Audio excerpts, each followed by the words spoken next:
Oke, kita lanjut lagi. Argumen ini memungkinkan Smith untuk menunjukkan bahwa perkembangan kota-kota seperti Pisa sampai batas tertentu tidak bergantung pada perkembangan wilayah pertanian di daerah pedalaman, yang berarti bahwa kota-kota tersebut mewakili kantong-kantong kemakmuran yang sebagian besar didasarkan pada perdagangan luar negeri.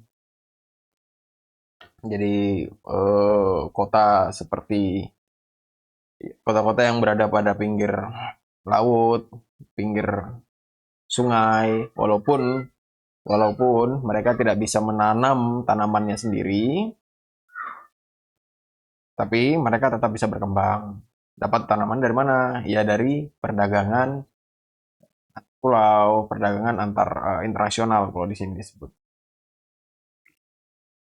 Namun, ia juga mengamati bahwa perkembangan kuantitatif manufaktur pasti akan memberikan stimulus bagi pertanian dalam negeri. Tapi kalau misalkan memang pertaniannya digenjot di satu kota itu, walaupun perdagangan luar negerinya udah bagus, ya tetap aja itu bagus juga gitu. Dengan menyebutkan 3 alasan yang mendukung anggapan ini. 3 alasan. Yang pertama, ia menyatakan bahwa pertumbuhan perkotaan akan mendorong produksi pertanian. Karena dengan menyediakan pasar yang besar dan siap pakai bagi produk-produk kasar negara tersebut. Oke. Eh ini dari sudut pandang permintaan, demand. Jadi gini, kenapa ada orang mau jadi petani? Karena harga harga jual produk pertanian mahal. Artinya, besar kemungkinan ada untung di sana. Maka orang-orang mau untuk menjadi petani. Kenapa harganya mahal? Ya karena permintaannya tinggi. Ini dari sudut pandang permintaan. Mereka memberikan dorongan terhadap budidaya dan perbaikan lebih lanjut. Kedua, ia berpendapat bahwa perolehan tanah oleh kelas pedagang yang baru muncul akan merangsang produksi pertanian. Karena kelas pedagang akan cenderung menganggap tanah sebagai investasi daripada sebagai sumber kekuasaan pribadi. Oke. Jika tadi itu di tanah-tanah itu diserahkan kepada kelas pedagang, bukan lagi dikelola oleh elderman, bukan elderman, tuan tanah landlord, maka besar kemungkinan produktivitasnya akan meningkat. Kenapa? Karena pedagang jika dia membeli tanah, maka dia berpikir harus menghasilkan keuntungan melebihi daripada uang yang sudah dia keluarkan untuk membeli tanah. Ini kan argumen yang pada saat itu di sana di Inggris itu masih dikuasai oleh landlord, oleh tuan tanah. Jadi bukan pedagang nih yang nguasain. Jadi tanah pada saat itu nggak diperjualbelikan, belum diperjualbelikan. Namun yang ketiga dan yang paling penting dari semua dampaknya menurut Smith adalah diperkenalkannya kebebasan dan keamanan pribadi secara bertahap di antara para penghuni tanah. Sehingga sektor agraria mengalami kondisi yang sama seperti yang terjadi di perkotaan. Oke. Jadi jika banyak orang memiliki tanah gitu, ada banyak orang yang saling memiliki tanah, maka orang-orang tersebut memiliki kebebasan untuk mengelola, menanam apapun yang dia inginkan gitu. Dan juga dari segi keamanan, mereka punya kebebasan juga di sana menentukan apakah tanah saya akan dipagar, apakah tidak. Jika memang dibutuhkan untuk dipagar, ya sudah, maka akan saya pagar. Kan seperti itu. Jadi pada akhirnya nantinya sektor agraria yang dimaksud oleh Adam Smith ini, sektor agraria ini nantinya dikelola oleh bukan lagi oleh elderman, gitu tuan tanah. Sebentar. Oke, oke. Begini, kalau dulu, kalau dulu orang-orang itu tuan tanah, landlord, dia menguasai tanah luas gitu, tapi bukan di perkotaan, tapi di wilayah pinggir, di pinggiran gitu. Itu terjadi seperti itu. Tapi ternyata setelah saya ingat-ingat kembali, ternyata terjadi juga di kita gitu, di Indonesia, di wilayah kita ini. Oke, sekarang coba bayangin ada beberapa orang yang memegang hak guna usaha dari sebuah tanah gitu, yang pada akhirnya ya dia memproduksi sesuatu di tanah tersebut gitu, entah itu sawit gitu, entah itu karet, entah itu dijadikan hutan industri atau apapun itu, tapi luasannya sama luasannya begitu besarnya, dikuasai oleh hanya segelintir orang saja. Saya kira apa yang terjadi dulu di Inggris gitu, itu juga terjadi sama di kita. Cuman bedanya mereka-mereka ini menguasai hanya pada wilayah-wilayah yang di pinggiran gitu. Kalau Inggris nggak begitu. Saya kira kurang lebih sama. Jadi penguasaan tanah. Sebagian orang berpendapat bahwa seumpama itu dibebaskan untuk diperjualbelikan dalam kotak-kotak kecil, artinya anggaplah itu bukan dibagikan gitu. Jadi diperbolehkan orang untuk memperjualbelikan itu. Sebenarnya sekarang diperbolehkan sih, tapi kebanyakan tanah-tanah itu dikuasai oleh hanya segelintir orang saja. Ada satu orang bahkan yang memiliki sampai ratusan ribu hektar gitu. Dan menurut Adam Smith di buku ini, seumpama itu tadi dikuasakan tidak oleh satu orang, maksudnya kepemilikannya itu ratusan ribu hektar itu dimiliki oleh banyak orang, kemungkinan besar tanah itu akan menjadi lebih produktif. Dengan luasan yang sama, hasilnya akan menjadi lebih produktif. Karena ada faktor kebebasan di sana tadi. Kebebasan dan motif. Oke, ternyata sebenarnya ini masih relevan gitu, masih terjadi di kita. Kita lanjut lagi. Menarik untuk dicermati bahwa Smith secara langsung mengaitkan perubahan penting ini dengan munculnya sektor manufaktur yang relatif canggih. Alasan-alasannya mungkin sudah jelas, namun alasan-alasan tersebut perlu dijabarkan pada saat ini. Setidaknya untuk memperjelas aspek-aspek yang lebih sosiologis dari argumen tersebut.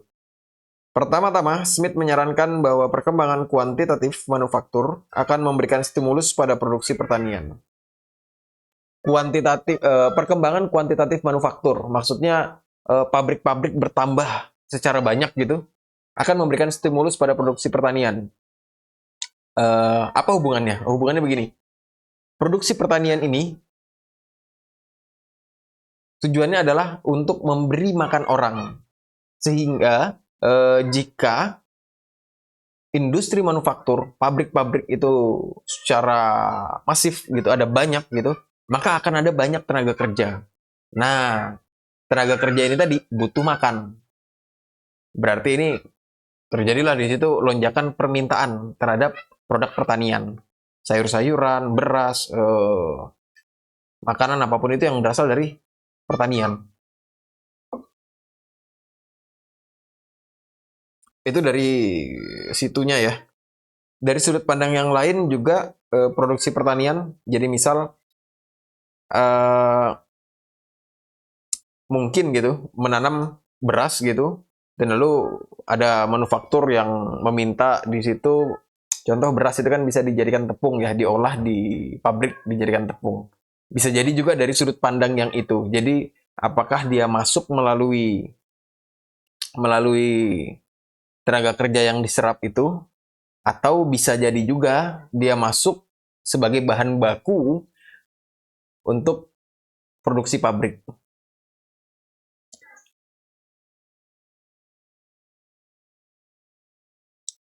dengan menyediakan sarana pengeluaran bagi pemiliknya. Jadi, pada tahap awal periode ekonomi ketiga, para tuan hanya dapat membelanjakan kekayaan untuk pembesaran atau pemeliharaan tanggungan. Munculnya manufaktur dalam skala yang relatif besar. Ini dia tulisan Adam Smith. Sejauh ini kan ketika dikatakan ditulis di sini dia atau Smith, itu kan Adam Smith itu dijadikan orang ketiga di sini karena yang menulis ini Profesor Brown. Nah, yang ini belum tulisan Adam Smith. Nah, ini ada beberapa kutipan dari tulisan Adam Smith termasuk yang akan saya bacakan ini. Memberikan kepada para pemilik besar sesuatu yang dapat mereka tukarkan dengan seluruh kelebihan hasil tanah mereka. Memberikan kepada pemilik besar sesuatu yang dapat mereka tukarkan dengan seluruh kelebihan hasil tanah mereka. Dan yang dapat mereka konsumsi sendiri tanpa membaginya dengan para penggarap ataupun para pengikutnya. Semua untuk diri kita sendiri dan tidak ada apapun untuk orang lain. Tampaknya di setiap zaman di dunia merupakan pepatah keji dari para penguasa umat ini.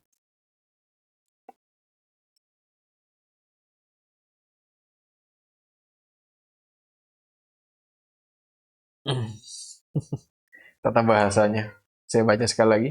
Memberikan kepada para pemilik besar sesuatu yang dapat mereka tukarkan dengan seluruh kelebihan hasil tanah mereka dan yang dapat mereka konsumsi sendiri tanpa membaginya dengan para penggarap ataupun para pengikutnya. Semua untuk diri kita sendiri dan tidak ada apapun untuk orang lain. Tampaknya di setiap zaman di dunia merupakan pepatah keji dari para penguasa umat manusia. Oh, ini yang dimaksud oleh Adam Smith ini masih dalam konteks landlord tadi. Dia menyindir masalah landlord itu. Bahwa tanah-tanah itu hanya dikuasai oleh landlord. Tidak ada kemungkinan bagi para pengikutnya bahkan pembela setianya untuk bisa memiliki tanah juga. Kita lanjut lagi. Baik atau tidak, dalam kasus seperti ini jelaslah bahwa hasil bumi kasar mewakili sesuatu yang setara yang dapat digunakan sebagai pertukaran barang-barang manufaktur. Hasil bumi kasar ini berarti barang-barang yang dihasilkan langsung oleh bumi. Saya kasih contoh mungkin getah karet atau kelapa sawit. Bukan dalam bentuk CPO-nya, tapi yang langsung kasar gitu. Yang belum diolah. Dapat digunakan sebagai pertukaran barang-barang manufaktur. Nah, hasil bumi tadi, misalkan kalau misalkan itu kelapa sawit gitu, CPO, maka kelapa sawitnya itu bisa ditukarkan dengan hasil manufaktur. Contoh sepatu atau baju atau apapun itu yang dihasilkan oleh pabrik. Itu bisa ditukarkan dengan bahan mentah yang dihasilkan oleh bumi. Sehingga memberikan para pemilik suatu insentif alami untuk meningkatkan penguasaan mereka terhadap barang-barang yang setara itu. Suatu motif yang ekspresinya tidak sesuai. Iya. Jadi dengan kemampuan landlord yang memiliki tanah itu tadi, dia memiliki tanah yang tidak bisa diperjualbelikan, tapi tanah itu memproduksi sesuatu hasil bumi yang mana pekerjanya adalah masyarakat luas, tapi masyarakat luas sendiri hanya mendapatkan upah, bukan mendapatkan sharing profit misalnya dari hasil bumi yang didapatkan. Sehingga besar kemungkinan bagi landlord ini untuk meningkatkan hasil buminya tanpa meningkatkan biaya yang dia keluarkan untuk mengelola tanah tersebut. Bisa jadi seperti itu ya. Dua efek menarik. Pertama, Smith mengamati bahwa keinginan untuk meningkatkan alat pertukaran menyebabkan pemilik tanah memecat para penyewa dan pengikut yang tidak perlu sehingga mengurangi populasi di tanah tersebut ke jumlah yang diperlukan untuk mengolahnya. Nah, ini dia. Oh iya benar berarti yang saya maksud tadi.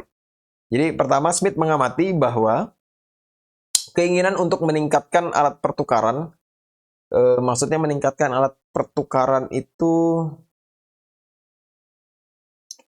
memperbanyak keuntungan dari hasil buminya itu tadi.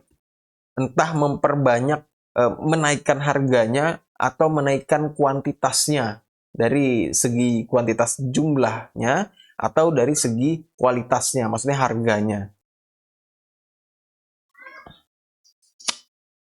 Menyebabkan pemilik tanah memecat para penyewa dan pengikut yang tidak perlu. Jadi untuk pekerja-pekerja yang tidak produktif atau kurang produktif itu bisa dipecat. Sehingga mengurangi populasi di tanah tersebut ke jumlah yang diperlukan untuk mengolahnya, sesuai dengan kondisi penanaman dan budidaya yang tidak sempurna. Oke, ini dia motifnya.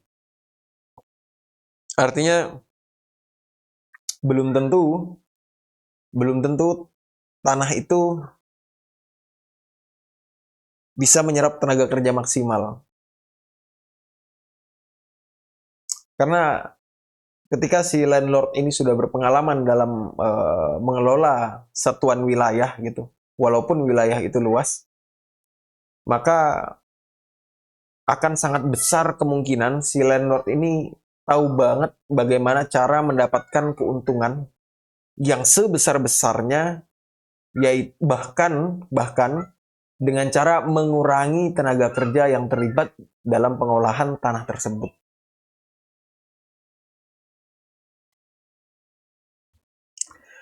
Perbaikan pada saat itu, kedua, Smith berpendapat bahwa motif yang sama mengarah pada penghapusan perbudakan secara bertahap yang awalnya terjadi di kalangan penghuni tanah. Penghuni tanah, perbudakan, oke. Bukan karena rasa kewajiban atau kemanusiaan, tetapi karena rasa hormat pada diri sendiri. Jadi pada saat itu perbudakan memang masih ada budak. Tuan tanah ini memiliki budak yang mereka dieksploitasi untuk melakukan tindakan produktif di atas tanah mereka gitu. Tapi jika si budak ini tidak menghasilkan sebanyak yang diinginkan oleh si tuan tanah, maksudnya dalam hal ini produksi, maka si budak-budak tadi dipecat ataupun dijual. Jadi si tuan tanah ini menutup-nutupi. Mereka sebenarnya memecat atau menjual atau membebaskan atau mengusir budak-budak itu bukan karena mereka ini memiliki rasa kemanusiaan. Enggak. Tapi justru ini karena egosentris yang mereka miliki. Jadi justru karena mereka menganggap budak-budak ini tidak efektif, tidak efisien gitu. Jadi sebaiknya dihilangkan saja. Lalu ditutupi dengan mengatakan bahwa ya ini karena rasa kemanusiaan gitu. Mungkin kita tidak bisa merasakan emosionalnya bagaimana sih perbudakan itu, karena kita tidak pernah benar-benar mengalami atau melihat secara langsung bagaimana praktik perbudakan itu. Jadi saya kira dari sudut empati emosional itu agak berat kita merasakan. Singkatnya, tujuannya adalah untuk meningkatkan hasil tanah dan dengan sedemikian menguasai tanah yang setara untuk digunakan sebagai pertukaran. Suatu tujuan yang hanya dapat dicapai dengan mengakui mereka yang pernah menjadi budak hak-hak tertentu atas harta, benda, dan keamanan, karena seseorang yang tidak dapat memperoleh harta benda tidak mempunyai kepentingan lain selain makan sebanyak-banyaknya dan bekerja sebanyak mungkin.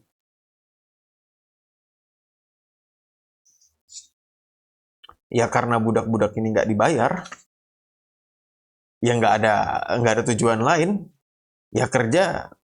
Setelah itu yang mereka bisa dapatkan sebagai impact-nya, imbal hasil dari apa yang mereka lakukan dari bekerja di lahan itu ya cuma makan sebanyak-banyaknya aja. Nah, bahkan hanya karena makannya si budak ini aja, si tuan tanah ini berpikir bahwa karena budak ini makannya banyak dan menghasilkannya tidak sebanyak yang diharapkan, maka sebaiknya budak ini dihilangkan aja. Lalu dia tutupi ketamakan dalam kepalanya ini, dia tutupi itu semua dengan baju kemanusiaan.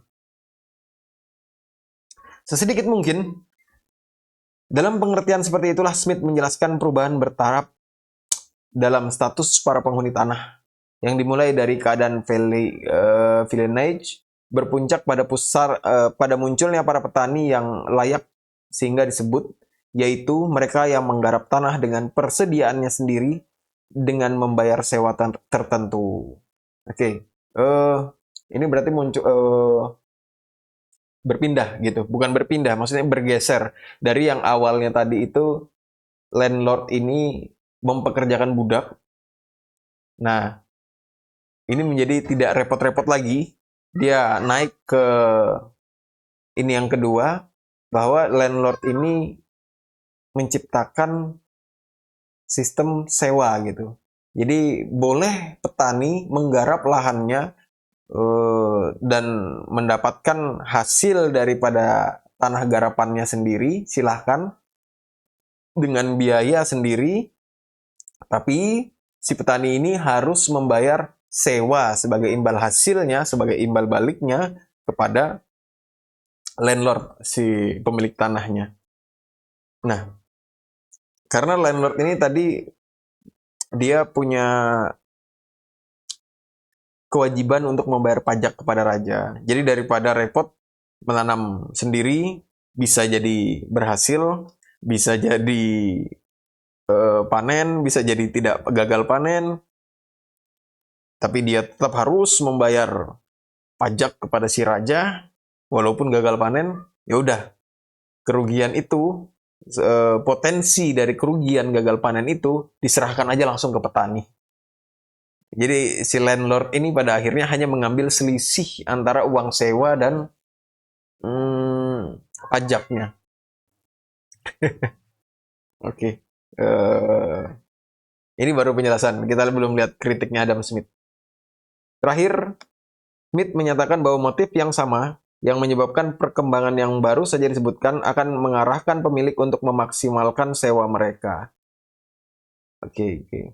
Karena keuntungan dari pemilik tanah hanya berdasarkan selisih antara sewa dan pajak, maka ada peluang karena dia satu-satunya pemilik lahan di sana, ada peluang si pemilik lahan akan si landlord pemilik lahan itu akan menaikkan harga sewanya. Suatu perubahan yang hanya dapat diterima sebagai imbalan atas sewa yang cukup lama sehingga memungkinkan para petani memperoleh pengembalian yang sesuai atas modal yang mereka investasikan. Meskipun argumen ini secara keseluruhan membantu menjelaskan sebab-sebab historis pembangunan pertanian, argumen ini jelas penting dalam pengertian yang lebih murni sosiologis. Pertama-tama, Smith di sini mengemukakan bahwa kehadiran alat pengeluaran manufaktur mengarah pada pengembangan alat tukar pertanian. Oke, jadi ada alat tukar dan ada alat pengeluaran. Alat pengeluaran itu maksudnya barang-barang yang dihasilkan di pabrik, itu yang membuat kita mengeluarkan uang. Lalu ada namanya alat tukar. Alat tukar itu adalah sesuatu yang memberikan kita uang. Yaitu dalam hal ini, dalam kerangka ini, dalam konteks ini adalah pertanian itu sendiri. Sehingga menyebabkan perubahan dalam bentuk sewa yang memberikan tingkat keuntungan bagi penghuni tanah. Perubahan dalam bentuk sewa. Kebebasan pribadi yang sebelumnya tidak mungkin dilakukan.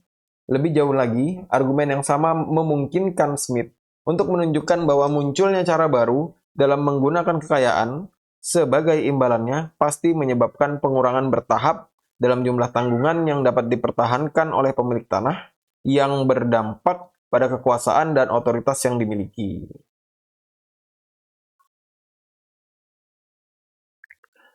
Oleh anggota kelas itu, seperti yang dikatakannya, para pemilik besar dengan adanya perkembangan manufaktur kini dapat menukarkan pemeliharaan atau apa yang sama, harga pemeliharaan 1.000 orang selama setahun dan dengan itu seluruh beban dan wewenang yang bisa diberikannya kepada mereka. Ya, masih sama ya, ini yang sudah saya bahas sebelumnya tadi, yaitu tentang pengalihan resiko dan keuntungan. Jadi pada akhirnya nanti landlord ini tidak lagi berurusan dengan keuntungan dari hasil pertanian jika itu panennya berhasil, ataupun kerugian dari kegagalan panen, itu semua langsung dilimpahkan kepada si penyewa tanah, si petani itu langsung. Dalam keadaan seperti itu disarankan bahwa ketika kekuasaan pemilik menurun, tingkat kebebasan yang dinikmati oleh individu harus meningkat hingga tercapai situasi di mana pemerintahan reguler didirikan di negara tersebut. Ketika kekuasaan pemilik menurun, tingkat kebebasan yang dinikmati oleh individu harus meningkat.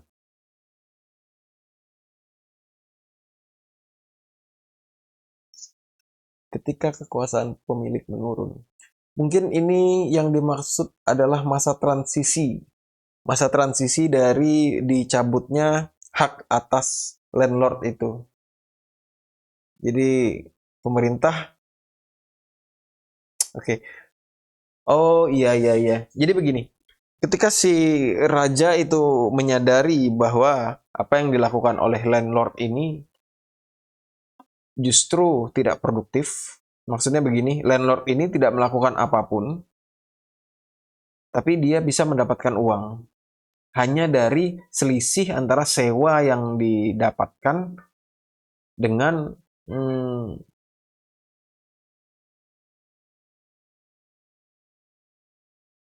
pajak yang dibayarkan kepada pemerintah. Di kepala saya mengiang seperti melambai-lambai gitu. Ada ini terkait dengan hukum agraria kita gitu.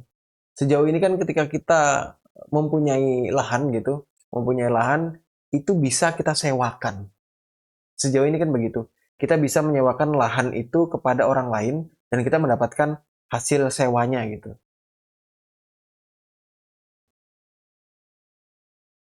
Saya kira mungkin saja sistem ini kurang lebih sama dengan apa yang dikemukakan oleh Smith ini sendiri. Jadi kalaupun misal anggap saya punya uang gitu, lalu saya punya lahan, saya belikan uang itu sebidang lahan, dan lalu saya sewakan lahan itu, maka sebenarnya saya bukan orang yang produktif. Saya bukan individu yang produktif yang dimaksud Smith.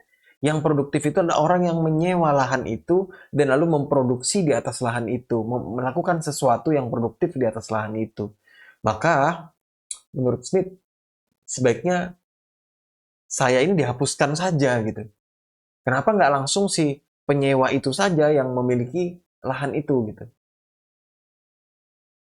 Sehingga nanti pada akhirnya si penyewa ini tidak lagi membayar lebih banyak gitu. Langsung aja si penyewa ini membayar pajak kepada pemerintah, tidak perlu melalui saya sebagai perantaranya, sehingga pajak yang sewa yang dibayarkan, uang yang dikeluarkan untuk bisa memproduksi di atas lahan tersebut itu bisa lebih kecil. Kita lanjut lagi. Namun menurut Smith, hal ini adalah hasil dari kekuatan alamiah yang tidak dapat dihindari. Oh iya, jadi hal yang seperti itu yang saya jelaskan tadi tentang bahwa akan adanya penyewa, yaitu alami kok. Itu terjadi secara alami. Dan bukan cerminan dari motif tinggi atau tindakan kebijakan yang disengaja baik dari pihak pemilik maupun pedagang. Jadi di sisi lain ia berargumentasi bahwa para pemilik tanah yang menggunakan hasil bumi mereka untuk ditukar dengan barang-barang manufaktur hanya berusaha untuk memuaskan keangkuhan yang paling kekanak-kanakan. Sementara di sisi lain, para pedagang dan pengrajin hanya bertindak atas dasar kepentingan pribadi. Prinsip mengembalikan 1 sen dimanapun 1 sen itu bisa didapat, ia menambahkan, tak satu pun dari mereka memiliki pengetahuan atau pandangan jauh ke depan mengenai revolusi besar yang secara bertahap dihasilkan oleh kebodohan pihak yang satu dan industri yang lain. Sesekali lagi kita menemukan contoh tesis khas Smithian bahwa manusia dituntun seolah-olah oleh tangan tak terlihat untuk mencapai tujuan yang bukan merupakan bagian dari niat aslinya. Ini terkait tentang tangan invisible hand ya, invisible hand. Jadi nantinya Adam Smith akan mengemukakan gagasan mengenai invisible hand itu sendiri. Jadi yang dimaksud oleh Brown di sini dia menafsirkan invisible hand-nya Adam Smith itu jauh lebih besar dari hanya sekedar pengaturan terhadap harga. Karena sejauh ini mungkin gitu, saya dan teman-teman beberapa sebagian mungkin memahami bahwa invisible hand ini, tangan yang tersembunyi ini, dia hanya mengatur masalah harga. Jadi ketika permintaan tinggi, tiba-tiba kok harga naik gitu. Nah, itu diatur oleh tangan yang tak terlihat ini. Tapi jauh lebih besar daripada itu, bahwa tangan yang tak terlihat ini juga ikut mengatur, mengajak orang-orang yang awalnya tidak melakukan produksi, misal barang A, misal barang A atau barang X gitu, menjadi memproduksi barang tersebut. Saya kasih gambaran begini, jika harga spidol di pasar itu berada pada harga 10.000 per satu unitnya, tiba-tiba akibat permintaan tinggi yang secara serentak tiba-tiba dan banyak itu masif, maka harga spidol ini tahu-tahu jadi naik. Oh, bukan spidol deh. Saya kasih gambaran yang sudah terjadi sama kita. Masker ketika COVID. Jadi secara tiba-tiba harga masker naik. Nah, karena harga masker naik, orang-orang pada memproduksi itu. Nah, keinginan orang lain untuk memproduksi masker itu adalah motif keuntungan. Sedangkan invisible hand, tangan tak terlihat itu tadi,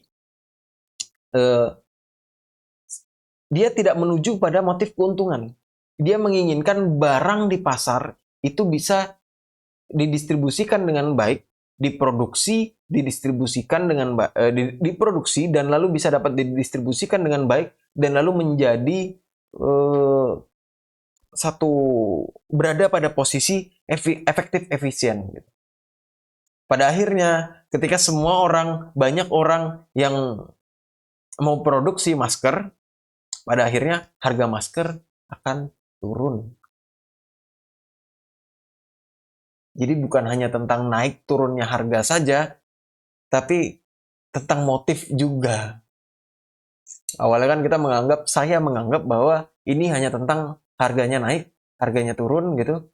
Naiknya karena permintaan, turunnya karena orang-orang memproduksi, tapi lebih dari itu. Lebih dari itu. Oke, sudah 30 menit. Kita istirahat dulu.